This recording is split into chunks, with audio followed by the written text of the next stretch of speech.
Our basic accounting equation is assets is equal to liabilities plus capital. Means always sum of assets is equal to the sum of liabilities and capital. Assets means sum of non-current assets and current assets. Liabilities means again sum of non-current liabilities and current liabilities. As far as capital is concerned, it is called internal liabilities, you can say. Means liability towards proprietor, यानी जो proprietors है, there are separate entity in the accounting. Business अलग होता है और businessman अलग होता है. बिजनेसमैन घर से पैसे लेके आया, एक तरह से बिजनेसमैन ये पैसे बिजनेस को उधार दे रहा है. हम ये भी कह सकते हैं कि बिजनेस हमारा ऑफिस है, ऑफिस एक तरह से घर से पैसे उधार ले रहा है. तो घर हमारा प्रोप्राइटर और बिजनेस हमारा ऑफिस. ठीक है, इसलिए हम कहते हैं कैपिटल. पर ये लायबिलिटी इंटरनल है. इंटरनल का मतलब आपस में. बिजनेस ने बिजनेसमैन से पैसा ले रखा है तो आपस में लायबिलिटीज है, इसलिए अपन कहते हैं इंटरनल लायबिलिटीज. ठीक, first point. Second, when a business transaction takes place, always this accounting equation should be satisfied. जब भी कोई बिजनेस ट्रांजैक्शन होता है, कोई भी ट्रांजैक्शन होता है, तब यह अकाउंटिंग इक्वेशन सेटिस्फाइड होनी चाहिए, यानी हमेशा इक्वल होना चाहिए. Assets is equal to liabilities plus capital. अब कल मैंने दो ट्रांजैक्शन बताए थे, एक बार उस पर वापस बात करते हैं.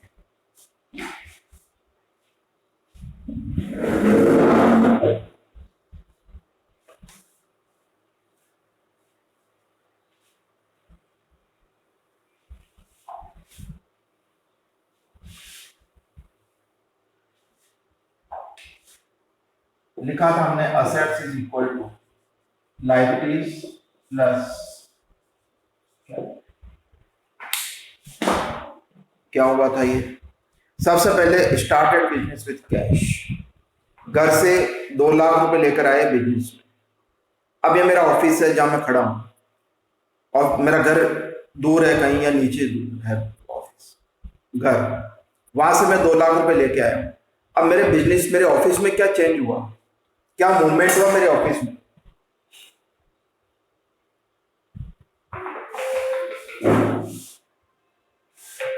एक मिनट.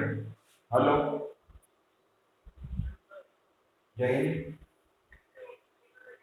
नहीं खुला ऑफिस, क्या काम बताइए.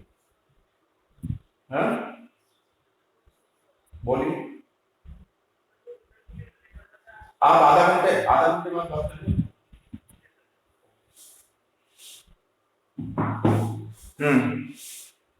बिजनेस में क्या हुआ, हमारे पास 2 लाख रुपए आ गए बिजनेस में, ऑफिस में. ये 2 लाख रुपए कैश है. सबसे पहले कैश क्या हमारे लिए? असेट्स, लायबिलिटीज और कैपिटल. बिल्कुल ठीक. तो असेट्स, ये असेट साइड, यहां पर लिखेंगे कैश. कितना आ जाए? 2 लाख रुपीज.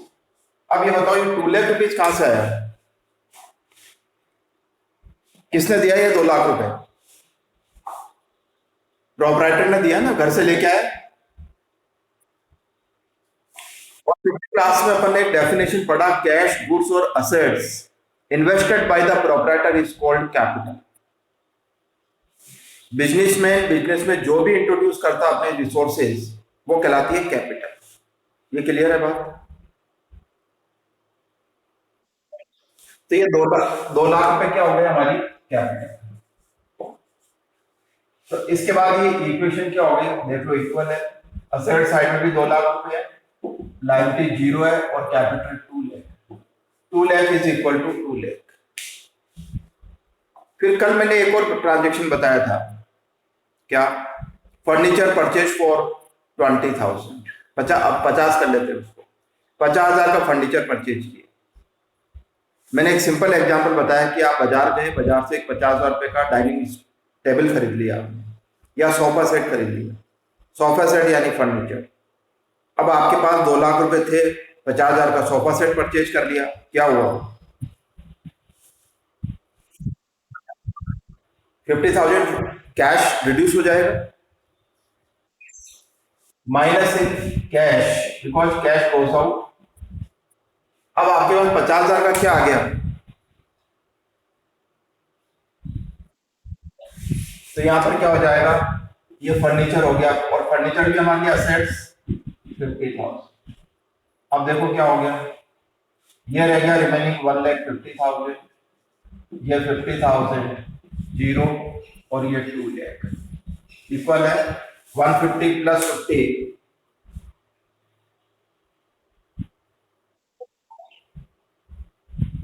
अब दूसरा एग्जांपल देता हूं, गुड्स परचेज फ्रॉम राम। अब अपन ने राम का नाम लिखा हुआ है, इसका मतलब अपन ने उधार में खरीदा,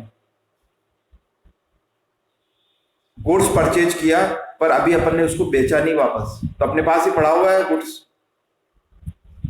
₹20,000 गुड्स परचेज्ड ऑन क्रेडिट, उधार पे खरीदा। गुड्स अगर अपने पास ही पड़ा हुआ तो उसको क्या कहते हैं, जो पड़ा हुआ गुड्स होता है,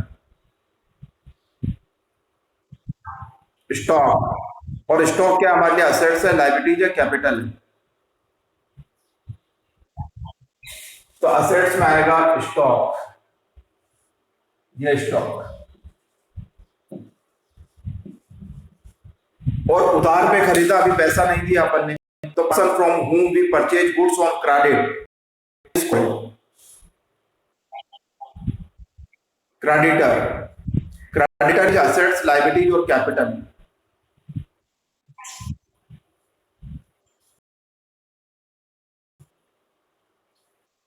असेट्स, लाइबिलिटीज और कैपिटल।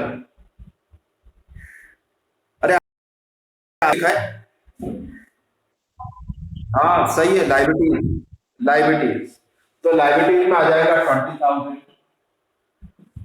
अब फिर वापस टोटल करो, कितना हो गया, 1,50,000, 50,000, 20,000 इज इक्वल टू 20,000 प्लस, तो टोटल क्या हो गया 220, इधर का टोटल भी 220, 2,20,000 इज इक्वल टू 2,20,000। एक बार ये 3 ट्रांजेक्शन देखो, एक बार समझ आएगा।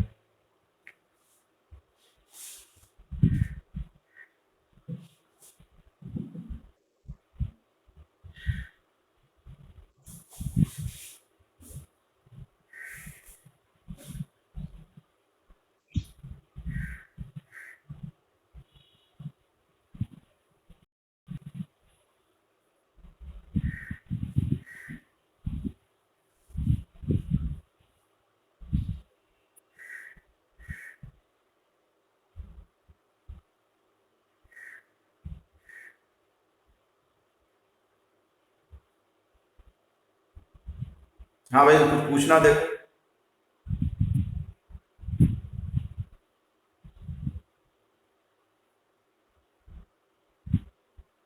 Anything which you want to ask.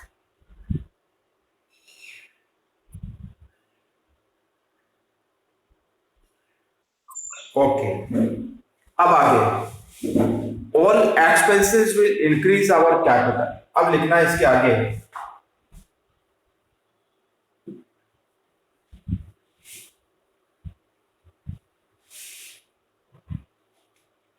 First all expenses they will decrease our capital, expenses decrease our capital and decrease our assets। assets में किसको डिक्रीज करेगा, कैश को।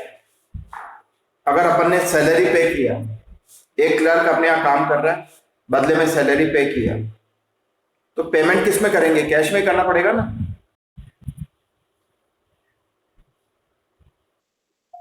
तो cash will decrease and capital will also decrease, तो capital भी decrease होगी। Capital इसलिए decrease होगी कि इससे हमारा प्रॉफिट कम हो जाएगा, या जितने अपने पास कैपिटल लेकर आए उसमें से देना पड़ेगा। तो always expenses will decrease our capital as well as our cash as assets. Is it clear?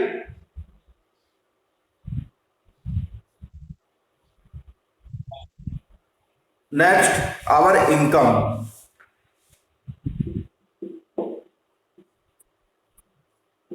income will increase our capital and cash as assets will also increase. For example, we have received commission. हमने किसी का marble बेचा, बदले में 20,000 रुपये commission मिला, तो cash में मिलेगा ना अपन को कमीशन, या बैंक में जमा हो जाएगा, बात एक ही है। तो कैश या बैंक तो इंक्रीज, और कैश और बैंक के असेट्स है लायबिलिटीज है? असेट्स। और अपनी कैपिटल भी इंक्रीज, क्योंकि इससे हमारा प्रॉफिट इंक्रीज हो जाएगा।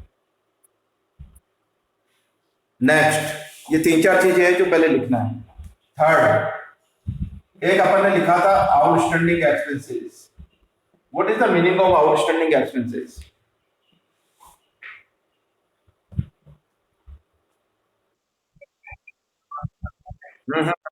गलत है। हाँ बोलो भाई।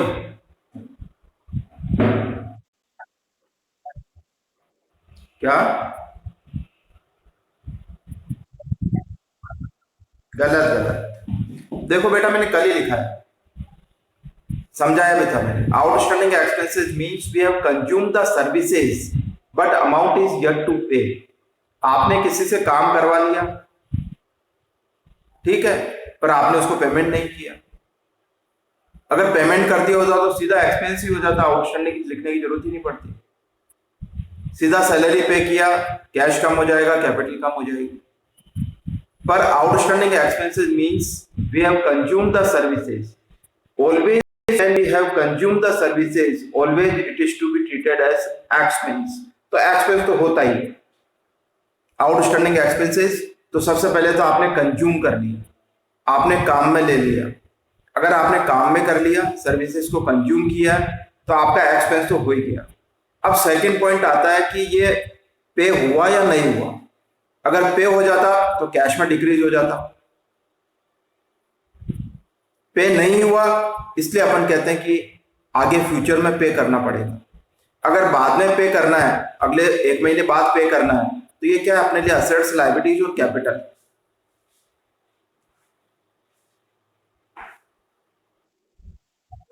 लायबिलिटीज। और कौन सी लायबिलिटीज है अगर 1 महीने बाद पेमेंट करना है? Current liabilities which are payable within an accounting year.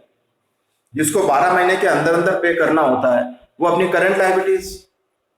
तो इसका मतलब क्या हो गया कि जब भी आउटस्टैंडिंग एक्सपेंसेस, तो इसका मतलब हो गया सबसे पहले तो कैपिटल में से लेस, क्योंकि ये हमारा एक्सपेंस है। एक्सपेंस है इसलिए हमारी कैपिटल को डिक्रीज करेगा।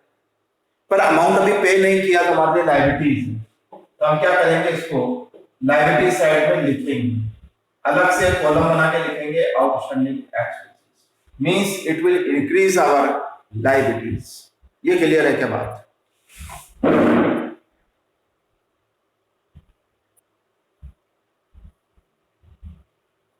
हाँ भाई।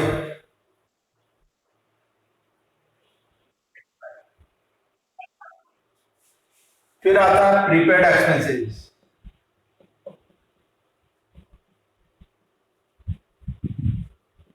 और आपने बताया था प्रीपेड 2 तरह के मोबाइल में कार्ड लगते हैं, प्रीपेड एक पोस्टपेड। प्रीपेड का मतलब पहले पैसे देते हैं, बाद में कॉल करते हैं, एडवांस में पेमेंट करते हैं। अगर आपने सर्विसेज कंज्यूम ही नहीं की और पेमेंट कर दिया, तो पेमेंट करने से आपका कैश क्या हो गया? सबसे पहले तो आपके असेट्स यानी कैश, वो क्या हो जाएगा? डिक्रीज। कैश चला गया ना, आपने 1,000 रुपये पेमेंट कर दिया, 1,000 चला गया, कैश विल डिक्रीज बाय ₹1,000। अब ये प्रीपेड है, यानी आपने खर्च नहीं किया, अभी सर्विसेज कंज्यूम नहीं की। अगर सर्विसेज कंज्यूम की होती तो हम कैपिटल में माइनस कर देते। Services are to be consumed in near future. Services को कंज्यूम नहीं किया अपन ने, बाद में कंज्यूम करेंगे, इसलिए वो आपका एक्सपेंस नहीं, तो कैपिटल में नहीं जाएगा। क्या करेंगे? तो हम क्या करेंगे? असेट साइड में अलग से लिखेंगे प्रीपेड एक्सपेंसेस। और अपन ने देखो करंट एसेट्स में लिखा भी है प्रीपेड एक्सपेंसेस। देखो एक बार ये क्लियर है कि मैंने क्या करा है।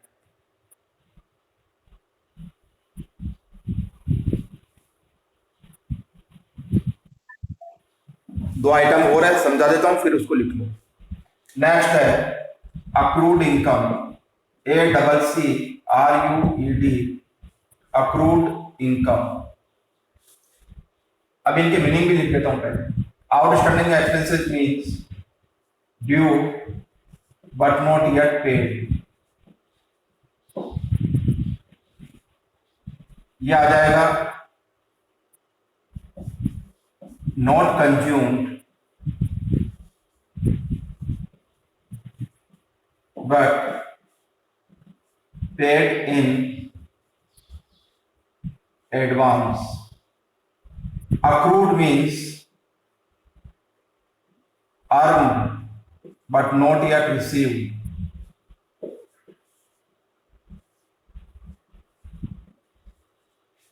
अर्न कमा लिया, अगर आपने कमा लिया तो आपके लिए इनकम। इनकम से क्या होता है अपना कैपिटल इंक्रीज। तो सबसे पहला पॉइंट तो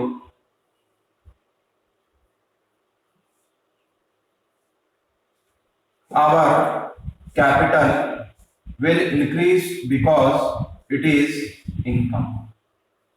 इनकम है इसलिए हमारी कैपिटल को इंक्रीज करता है, पर अमाउंट तो मिला ही नहीं अभी, लिखा ना नॉट रिसीव्ड। अगर रिसीव हो जाता तो कैश में लिख देते, तो रिसीव नहीं हुआ, फ्यूचर में रिसीव होगा। Any amount that is to be received in the future. गलत, अरे यार एक्सपेंस तो वो होता है जो अपन को पे करना होता है, ये तो अपन को मिलेगा। तो लाइबिलिटी हो जाती है, जिसको देना बाकी है वो लाइबिलिटी, जिससे लेना बाकी है वो हमारे लिए असेट्स। ये क्लियर है क्या? पहले आउटस्टैंडिंग एक्सपेंसेस में देना बाकी है,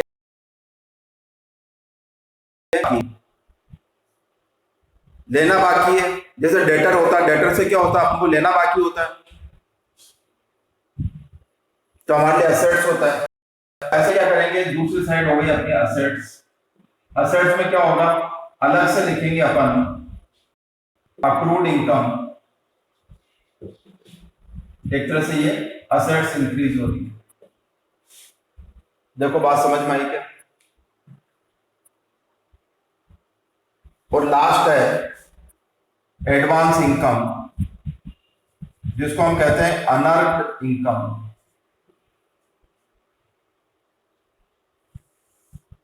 कमाया तो है ही नहीं और मिल गया, यानी काम नहीं किया अपन ने, पेमेंट ले लिया अपन। अब क्या होगा, either we have to complete the work, otherwise we have to refund that amount.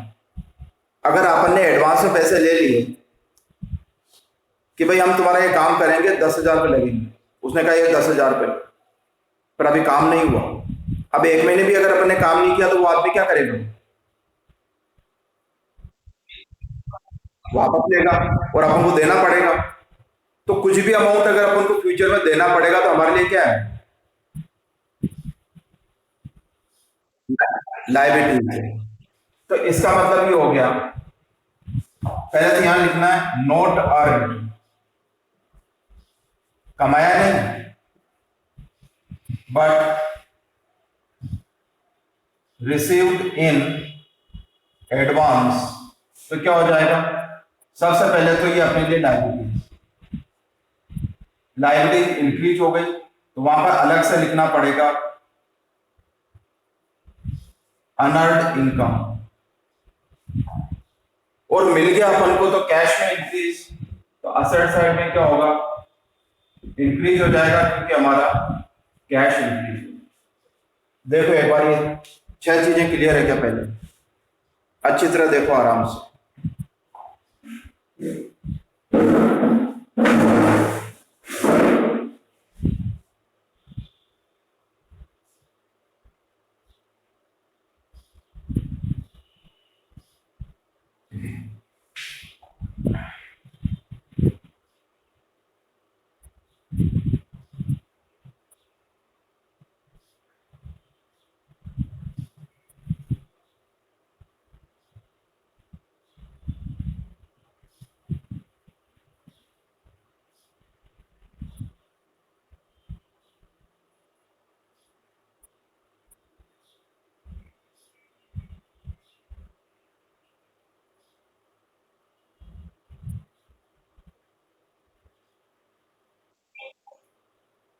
देखो कुछ पूछना है क्या?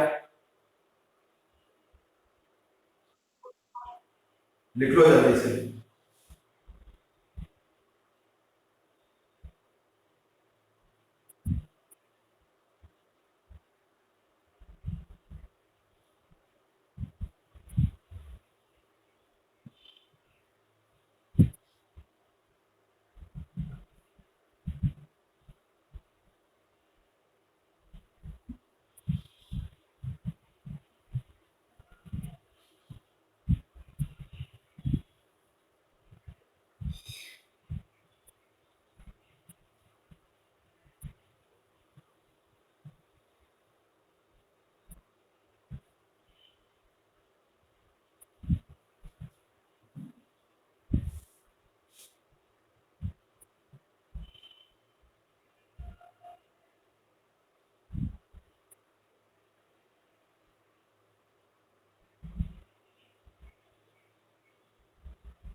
हाँ भाई, हो गया। हाँ, लिख लिया सबने?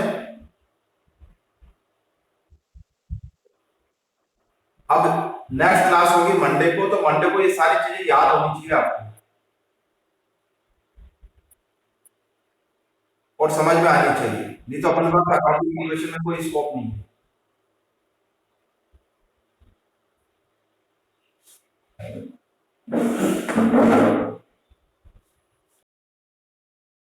नहीं तो क्लास यहीं खत्म।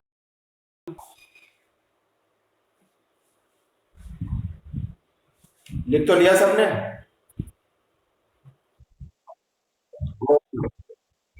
ओके बेटा, अब मंडे को बात करते हैं।